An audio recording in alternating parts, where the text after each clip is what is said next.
It's the Real Estate Podcast, brought to you by ANZ Home Loans for financial well-beings. Hey, welcome back to another episode of the Real Estate Breakfast, where we have, over the last 365 days, been talking about your real estate right around the country.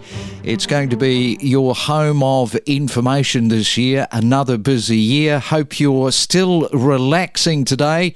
It is a Sunday, the 5th day of January for 2025. If you're still on your holiday break, recharging the mind, body and soul, very important to take time out now, because one gets the feeling that we are in for another busy, hectic year, maybe a chaotic year of changes and adapting to what might be our real estate market. So that is all going to unfold as time goes on. And talking of time, we are back into the time tunnel this morning. We are going back to June again to see what was happening back in June of 2024. The Real Estate Podcast wishes you and your family a fantastic Christmas break and a happy new year ahead. You're listening to the Summer Series on the Real Estate Podcast. We're talking to James about modular buildings. And so, James, 60 square metres, as you were saying just before the break. It's a pretty generous size. You can get a couple of bedrooms. And as I mentioned at the top, Simon Kustamara, he's a person that is really advocating for these large-scale, high-tech factories. It's the way to go, isn't it, in terms of, outputting them far greater than building them on site? Oh, it definitely is. And a perfect size module is around 60 square metres, because your constraints are typically the route that it's going to take from the factory to the site. So mainly the width on the road. So 5 metre wide, 12 metre long is the perfect size module. And you can get everything you need into that. Yeah. How does it all go? Like, how does it work at your end? So if I was to say, okay, James, I want one of these 60 square metre modules, how long is it going to take you to sort of build a 2-bedroom for me? So it depends on where you are in the production line. Typically, there's a little bit of a wait to get to the production line, depending on the workflow that we've got going on. But once your module is on the production line, we have 8 working stations. Each module spends 4 days in each working station. So 32 business days later, you'll go from nothing to a completed home. So what would it take if you're building that on site? 32 days in your factory on site? 32 days and it's ready to transport to site. Yep. The same sort of construction on site. Obviously, you're affected by weather. You're affected by how you can get material in and out. You're affected by neighbours and then noise pollution to neighbours. There's a lot of external factors, whereas in the factory, all of those factors are taken away. We've got plenty of power at our fingertips. We've got elevated working platforms. We've got gantry cranes. We've got forklifts, plenty of power for the welders. There's nothing stopping us. And if we fall behind, we can run an afternoon shift and we can make sure we stay on schedule. And it's in our best interest and everyone's best interest to stay on schedule, because there's jobs coming in behind. So it's a moving production line, and your project is important, but also the projects behind are important. So we need to maintain the process and keep up the speed. So if you put in an order, 32 days later, it will be ready. James, you're ahead of the curve here, because you were saying to me off air, you were I think you came out of your apprenticeship, you were saying 2008, and you were a traditional builder, and you saw the light and you decided, hey, this is the space that I want to be in. I actually had a number of things converge at one time. I did a trip to China and went to a bunch of factories over there researching it. And I had 23 guys. I was traveling around doing conventional construction and I needed to be everywhere at once. I got my helicopter pilot's license to try and be everywhere at once. And then ultimately it was a fast track to burnout. I burnt out and spent a couple of years in and out of hospital, seven admissions. And I think that process showed me I need to get these jobs that I was traveling around to within walking distance from my desk. That was sort of the process that led me to modular construction, and was forced to in a way, but also at the same time was researching it all. And I just can't believe how far behind Australia are. Yeah. It's interesting that you talk about the Chinese factories that you went over and had a look at, because just recently over the last 12 months there's been quite a push online, and you would have seen these pods that they are making, and I'm not sure what the output is, but they look like pretty big factories, and they are exporting around the world, which kind of makes you wonder, why aren't we doing this in Australia? Yeah, exactly. I think Australian regulation and red tape is pretty vigorous. That's sort of stopped a lot of the import.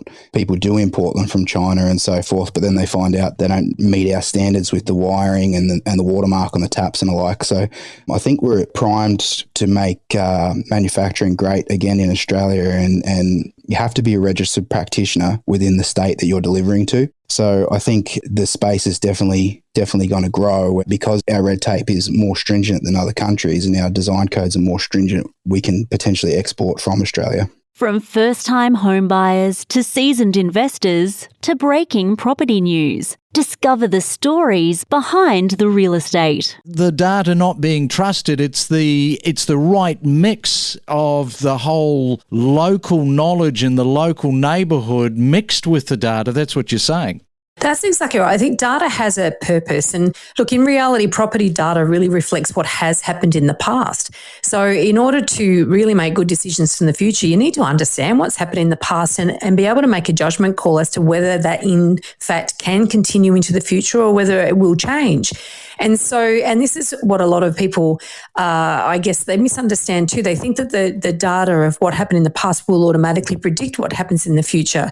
Or they might look at things like incomes, for example, without understanding, well, what does that mean? You know, how do you look at incomes on its own? Do you look at the demographic of who lives there? Do you look at the incomes of the people who are buying there? Is it incomes of investors buying in? Or is it incomes of owner-occupiers within that area pushing prices? Like there's all these different nuances that you need. And you need to have a really solid understanding of data and be able to critically assess the data that you are using to build your decisions on. But when you're on the ground, you'll find that a lot of that macro information, it doesn't actually apply on the ground, because the sort of property that is very, very hotly contested in an area is not going to come out in data. That is only something that local knowledge will teach you. Yeah, and just coming back to that point, if you don't know the local area and you're one of these new buyer's agents, what do? You turn to the data, and of course the person that is engaging with this particular person with no local knowledge will probably have more local knowledge without realising it. And could be the case. And in fact, I've got so many examples of people that have bought in areas and then discovered things afterwards that locals knew about that area. And if they had known about that, they never would have bought that property. I was talking to an investor recently who'd bought in an area where there was a lead smelter. What they didn't know when they bought this property was that there's this zone where kids can't live. So they thought they were buying an investment property that families of people working at the lead smelter would be able to rent. And then afterwards, they discovered that, families can't live there because kids aren't allowed to live there because the soil's contaminated and so is the air. They didn't know that. Gosh. Locals knew that. Locals know that. But somebody who's not from the area, it wouldn't even occur to them. If you've never lived in a place that's had that as an issue, why would you even think about it? Exactly. And so that's the sort of example that I'm talking about that happens all the time. Another one, I spoke to somebody else recently who bought in a flood zone. She actually lived in the area, but not in this particular suburb. She couldn't understand why this property had passed in at auction. She thought it was so cute and all the rest of it. And then they went ahead and bought it without realising that the solicitor said, just warning you, it is in a 1 in 100 year flood zone. And they thought that meant that it might flood once every 100 years. Made a total mistake. Then every time it flooded, there was a creek behind the house, and every time it rained, I should say, she'd lie awake at night, absolutely petrified that they were going to get a call, because there were situations where cars would get carried off down the street. Like it was dire. Yeah. Yeah. And the reason it passed in, because all the locals knew that. She's come in and she only lived about 4-5 suburbs away, but she didn't know that. Know your property with us on the Real Estate Podcast. When they do come to you, it might be the mum and dads, is it, as opposed to the kids wanting to engage with a buyer's agent? Yes, definitely. We've definitely seen a rise in inquiries from the parents first. By and large, most first home buyers are assisted with parental backup, whether that's in the form of a guarantee, a gift, or an interest in the property, because, the facts are that property has become almost unaffordable. So if you're a first home buyer struggling to do it on your own, you're competing with other people of your age who are then backed up by, a generation that has a lot of power behind them. So we're definitely seeing that happening more and more on the ground as well. So mum and dad, they get in contact with you. I'm really interested in the dynamics here. Mum and dad, they call you, you do a bit of a round table, you sit down with the children that are actually buying the property with the help of mum and dad. That first up meeting, correct me if I'm wrong, but there's probably a lot of questions coming from the parents about, what if this, what if that? Is that right? Is that fair to say? Yeah, absolutely. And it adds a layer of complexity for us as buyer's agents, because we really need to ascertain who are the real decision makers, how much autonomy do the children actually have. Because I actually recently had to fire clients because the parentals were getting way too involved and were vetoing properties that the child would actually go for. It became impossible to navigate because they really hadn't sorted out between themselves what the sort of the hierarchy was going to be. So I think when parents are thinking about helping their children, they do have to think about these things up front, have the hard conversations up front. For example, even thinking long term, when it comes to selling, are they going to take a part of the profit? Or if there's a partner involved as well, how do they structure this? So I think it would be prudent for them to potentially speak to a solicitor, think about the financial setup before they just go out and start looking at property by themselves. Hey, that is really interesting what you said about taking profit share out of the property. I've never heard that one. I mean, you'd be looking at your mum and dad and saying, really, you want to take profit share out of the house? We're talking about large amounts of money in general. Parents are contributing usually, tens of thousands, if not hundreds of thousands to the property transaction. And potentially they are taking this as equity out of their own property, savings for their retirement. So if they want a piece of that in future times, then, you need to have had that conversation up front, because we all know that once money gets involved, people can do strange things, even if you are related. As I said before, if there's a partner involved as well, what if they split up and have to sell the property? Do they then give the gift back to the parents, or how does that all work? So you really got to look at it from all angles and not just go, yeah, it'll be all right. Because as I said, there's a lot of money involved in the transaction. Yeah, I'm just thinking of mum and dad with the daughter. They want to help her get into the property. Her partner or husband, they've always looked down on this as not being good enough for their daughter. I can imagine that dynamic is very interesting to sort of dissect and be in the middle of as a buyer's agent.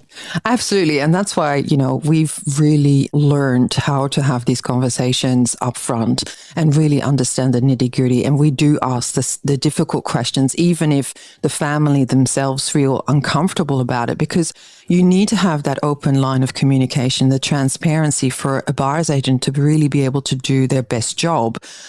We do have parents coming to us as well and say, listen, your services are our gift to our children, and we're going to be at arm's length because your job as a buyer's agent is to help our children find and buy the best possible property for their budget. So I think that in many ways is probably the most effective way of working together. But we have said no to parents who have inquired in the past as well, because we just thought, no, this has got all the markers of the red flags. We think this is just simply not going to work. So yes, as a buyer's agent, this has definitely added a level of complexity that we in previous years never had before. That's right. Yeah, the bank of mum and dad is alive and kicking these days. It's getting harder and harder to buy your first place. I know the government's bringing in a lot of policies at the moment to help first home buyers, and yeah, it's definitely a trend that we'd love to see more of. You know, one of the big downsides for parents is that they have children living at home in some cases indefinitely. They can't get rid of them because they can't afford to get into a property and the rents are too high. Yeah, that's right. It's not easy out there at the moment. You know, prices are only going north. We're seeing a lot of first home buyers actually purchasing traditionally rent properties. So properties that normally people would buy as a rental property. A lot of first home buyers now are acquiring those properties to live in as owner occupiers. It's definitely something that's happening at the moment. It is hard to get your foot in the door. Yeah, no doubt about it. So it's time to educate ourselves right now about management rights. Some will say, what is that exactly? Others will say it sounds complicated, but it is an area that more and more Aussie investors are turning to. So every month we are going to break it down piece by piece. What is it all about? What are the moving parts? And by the end of each discussion, I hope that it will become a little less complicated and become more transparent, because I guess our role in all of this is we talk to the experts, they break it all down into easy to understand pieces of knowledge and information. So, Nick, let's start with what might sound like a basic question, but probably most of our listeners won't know what the answer is, and that is, who pays for the on-site manager? Yeah, exactly. I know when I bought my first property, it's a while back now, but I moved into a strata complex and I had no idea about management rights or who was paying the on-site manager. He was just a man who lived in the building and seemed to have an office there. And that was about as much as I knew. And I was paying him. And the reality is every on-site manager, that they get their income in two ways. Firstly, they get it in commission from their rentals that they manage, whether it be a holiday complex or a permanent complex. Most on-site managers will manage lots within that scheme. So they get commission from that, which is a variable salary. It's based on performance and how well they can manage those lots. And then the second half of their income comes from their caretaking salary. And that's a fixed income that's agreed with between the manager and the body corporate. The length of that agreement varies by state. In Queensland, it can be up to 25 years for that agreement. So it's a fairly solid, predictable income that is based on what they have to do in their contract. In that capacity, the body corporate pays the manager, and then the lot owners that agree to allow the manager to manage their lots also pay the manager. We connect you to the best real estate information across Australia. The Real Estate Podcast.